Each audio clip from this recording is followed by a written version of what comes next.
வணக்கம் ட்ரேடர்ஸ். இன்னைக்கு நம்ம பார்க்க போகிறது ப்ரீ மார்க்கெட் ரிப்போர்ட். அதாவது நம்மளோட யூஎஸ் மார்க்கெட் எப்படி பிஹேவ் ஆயிருக்குன்னு பார்க்க போகிறோம். நீங்கள் இப்போ யூஎஸ் மார்க்கெட்டில் பார்த்தீங்கன்னா ஒரு இம்பார்ட்டண்ட்டான ஷாக்கிங் நியூஸ் என்னன்னா, ஆப்பிளோட ஸ்டாக்ஸ், அதாவது ஐஃபோன் இருக்குல்ல, அதோட ஆப்பிளோட ஸ்டாக்ஸ் வந்து பார்த்தீங்கன்னா ஆல்மோஸ்ட் ஒரு 4% கீழே வந்திருக்கு. ஸோ இது ஒரே நாளில் 4% கீழே வருதுங்கிறது வந்து பயங்கரமான கிராஷ். ஸோ இதுக்கான காரணம் என்னன்னா, அவங்களோட இன்வெஸ்ட்மெண்ட் வந்து கொஞ்சம் சைனாவில் இருக்குது. அதே மாதிரி அவங்க வந்து ஒரு ஐஃபோன் 15 திருப்பி ரிலீஸ் பண்ணாங்க. ஸோ மார்க்கெட் ஸ்ட்ராட்டஜி கொஞ்சம் டிஃபிகல்ட்டாக இருக்கனால ஆப்பிளோட ஸ்டாக்ஸ் வந்து கீழே வந்திருக்கு. ஸோ இது ஏன் இம்பார்ட்டண்ட் அப்படின்னா, நம்ம யூஎஸில் வந்து 3 இண்டெக்ஸ் இருக்குது. ஒன்று வந்து பார்த்தீங்கன்னா நாஸ்டாக் 100ங்கிறது. ஸோ இது வந்து ஒரு 100 கம்பெனிஸ் எடுத்தோட இண்டெக்ஸ் அது. ஸோ இந்த இண்டெக்ஸும் நேற்று என்ன நடந்திருக்கு அப்படின்னா, கேப் அப்பில் ஓப்பன் ஆகி ஒரு குறிப்பிட்ட ரேஞ்சில் தான் நமக்கு வந்து பெர்ஃபார்ம் ஆயிருந்திருக்கு. ஸோ இப்போ அதே மாதிரி பார்த்தீங்கன்னா S&P 500. ஸோ யூஎஸ் மார்க்கெட் பார்த்தீங்கன்னா கொஞ்சம் வாலட்டைலாக தான் இருக்கும். ஆனால் ஒரே மாதிரி தான் இருக்கும். பார்த்தீங்கன்னா நேற்றுமே இந்த இடத்துல தான் ஸ்டார்ட் ஆயிருந்திருக்கு. So S&P 500. ஸோ இதுவுமே ஒரு கேப் அப்பில் ஓப்பன் ஆகி ஒரு 50 பாயிண்ட்ஸ். இங்கே பார்த்தீங்கன்னா ஹையஸ்ட் பாயிண்ட்ஸ் வந்து 5963.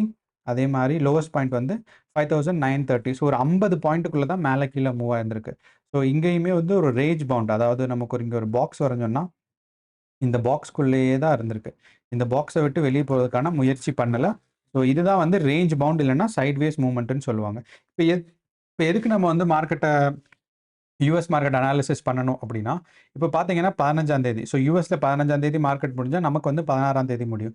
யூஎஸில் 15ஆம் தேதி என்ன இருந்திருக்கு, கேப் அப் ஓப்பன் ஆகி ஒரு 50-60 பாயிண்ட்ஸ் ரேஞ்சுக்குள்ளே தான் நேற்று நடந்திருக்கு. அதாவது 15ஆம் தேதி நடந்திருக்கு. நீங்கள் அதே இது வந்து நம்மளோட நிஃப்டி பார்த்தீங்கன்னா அதே மாதிரி தான் கேப் அப்பில் ஓப்பன் ஆகி ஒரு சின்ன ரேஞ்சில் தான். ஸோ கேப் அப்பில் ஓப்பன் ஆகி ஒரு குட்டி ரேஞ்ச் அதே மாதிரி தான் நமக்கு வந்து நடந்திருக்கு. ஸோ இதுதான் வந்து என்னன்னா யூஎஸ் மார்க்கெட்டுக்கும் இந்தியன் மார்க்கெட்டுக்கும் இருக்க ரிலேஷன். முதல் நாள் யூஎஸில் என்ன நடக்குதோ அதே மாதிரி சிமிலராக இந்தியன் மார்க்கெட்டில் நடக்கிறதுக்கான சான்சஸ் இருக்குது. ஸோ ஸோ இப்போ நீங்கள் பார்த்தீங்கன்னா நேற்று என்ன நடந்திருக்கு அப்படின்னா, கொஞ்சம் கேப் அப் ஓப்பன் ஆகி ஒரு சின்ன டைம் ரேஞ்சுக்குள்ளே தான் யூஎஸ் மார்க்கெட் இருந்திருக்கு. ஒரு சின்ன டைம் ரேஞ்சுக்குள்ளே தான் யூஎஸ் மார்க்கெட் இருந்திருக்கு. இது நாஸ்டாக். S&P 500ம் அதே மாதிரி தான் இருந்திருக்கு. ஸோ நேற்று வந்து கேப் அப் கொஞ்சம் ஓப்பன் ஆகி ஒரு 50-60 பாயிண்ட்ஸில் தான் இருந்திருக்கு. ஸோ டவ் ஜான்ஸும் அதே மாதிரி தான்.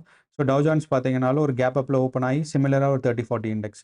ஸோ ஆனால் நீங்கள் இதில் இன்னொன்று முக்கியமானது கவனிக்க வேண்டியது என்னென்னா, இங்கேருந்து ஒரு 1 o'clock அப்புறம் 1 மணிக்கு அப்புறம் யூஎஸில் ஒரு கண்டினியூஸாக ஒரு செல்லிங் நடந்திருக்கு. மீதி டைம்லலாம் செல்லிங் அண்ட் பையிங் தான். ஸோ நமக்கு இந்த மாதிரி நடக்கிறதுக்கான சான்சஸ் கொஞ்சம் அதிகம். நீங்கள் எல்லா ஸ்டாக்லேயும் பாருங்கள், ஒரு 1 மணி 1:30 சமயத்தில் நல்ல செல்லிங் நடந்திருக்கு. ஸோ இதுதான் இம்பார்ட்டன்ட்.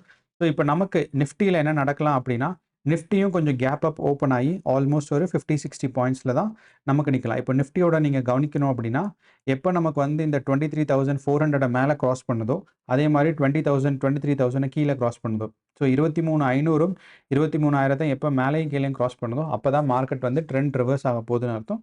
அது வரைக்கும் நம்ம ஒன்றும் சொல்ல முடியாது. அதே மாதிரி நமக்கு வந்து நேற்று ஸ்டாக் ரிசல்ட்ஸ் பார்த்தீங்கன்னா, நேற்று யாராவது வந்திருக்குன்னா, இன்ஃபோசிஸ் வந்திருக்கு, ஆக்சிஸ் பேங்க், ரிலையன்ஸ், இவங்க தான் 3 கொஞ்சம் பெரிய ஆட்கள். ஸோ இன்ஃபோசிஸ் வந்து ஆல்மோஸ்ட் 8% ப்ராஃபிட்டில் சொல்லியிருக்காங்க. அதே மாதிரி ஒரு 11% க்ரோத் இருக்குன்னு சொல்லியிருந்திருக்காங்க. ஆனாலுமே இன்ஃபோசிஸோட ஸ்டாக் வந்து கீழே தான் போயிருந்திருக்கு. அதே மாதிரி ரிலையன்ஸ் ஸ்டாக்ஸ் பார்த்தீங்கன்னா ஒரு 1% தான் மேலே ஏறிந்திருக்கு. ஸோ இன்ஃபோசிஸ் நீங்கள் பார்த்தீங்கன்னா தெரியும், நேற்று ரிசல்ட்ஸ் வந்துட்டுமே அவங்க மைனஸில் தான் போயிருக்காங்க. அதே மாதிரி நீங்கள் ரிலையன்ஸ் ஸ்டாக்ஸ் பார்த்தீங்கன்னா ஆல்மோஸ்ட் அவங்க ஒரு 3% தான் ஹையில் ஏர்னிங்ஸ் வந்து காமிச்சிருக்காங்க. ஸோ அதனால் அவங்க அதோட ஸ்டாக்ஸும் கீழே போகிறதுக்கான சான்சஸ் இருக்குது. ஸோ இன்ஃபோசிஸ் மேலே போயிருக்கு, ரிலையன்ஸ் கீழே வந்திருக்கு. ஸோ இது ரெண்டுமே நியூட்ரலைஸ் ஆகிடுச்சு தான். ஆக்சிஸ் பேங்க் பார்த்தீங்கன்னா அதே ரேஞ்சில் தான் இருக்குது. நான் உங்களுக்கு நேற்றே அனாலிசிஸ் சொன்னேன், ஆல் டைம் லோவில் தான் இருக்குது. இன்றைக்கி ரிசல்ட்ஸ் பார்த்தீங்கன்னா வெள்ளிக்கிழமை. இன்றைக்கி வந்து நமக்கு ஐசிஐசிஐ லம்பார்டோட ஜென்ரல் இன்சூரன்ஸ் வரப்போகுது. ஸோ இது வந்து ஐசிஐசிஐ பேங்க்கை கொஞ்சம் அஃபெக்ட் பண்ணும். அதே மாதிரி எஸ்பிஐ லைஃப் இன்சூரன்ஸ் கொஞ்சம் தான் அஃபெக்ட் பண்ணும். பேங்க் நிஃப்டியே பெருசாக இல்லை. பட் ஆனால் நிஃப்டியை அஃபெக்ட் பண்ணுறதுக்கு விப்ரோ இன்றைக்கி வந்து ஸ்டாக் ரிசல்ட்ஸ் அனௌன்ஸ் பண்ண போகிறாங்க. டாட்டா வந்து அவங்களோட டிவிடெண்ட் அனௌன்ஸ் பண்ண போகிறாங்க. அதாவது டிசிஎஸ் வந்து அவங்களோட டிவிடெண்ட் அனௌன்ஸ் பண்ண போகிறாங்க. ஹச்சிஎல் டெக்னாலஜி, ஸோ அவங்களும் வந்து நம்மளோட டிவிடெண்ட் அனௌன்ஸ் பண்ண போகிறாங்க. ஸோ இது 3மே வந்து நல்ல இம்பேக்ட் இருக்கும் மார்க்கெட்டில். ஸோ அதனால் கொஞ்சம் பார்த்து ட்ரேட் பண்ணுங்கள். அண்ட் இன்றைக்கும் வாலட்டிலிட்டி அதிகமாக தான் இருக்கும். எனக்கு தெரிஞ்சு இந்த நெக்ஸ்ட் 2 வீக்ஸ்க்கு வாலட்டிலிட்டி அதிகமாக தான் இருக்கும். ஸோ ஒரு 23,500 23,000 தான் நிஃப்டியோட ஒரு ஸ்டாப் லாஸ் மாதிரி வச்சுக்கோங்க. ஸோ அவ்வளோதான், பார்ப்போம். நன்றி, வணக்கம்.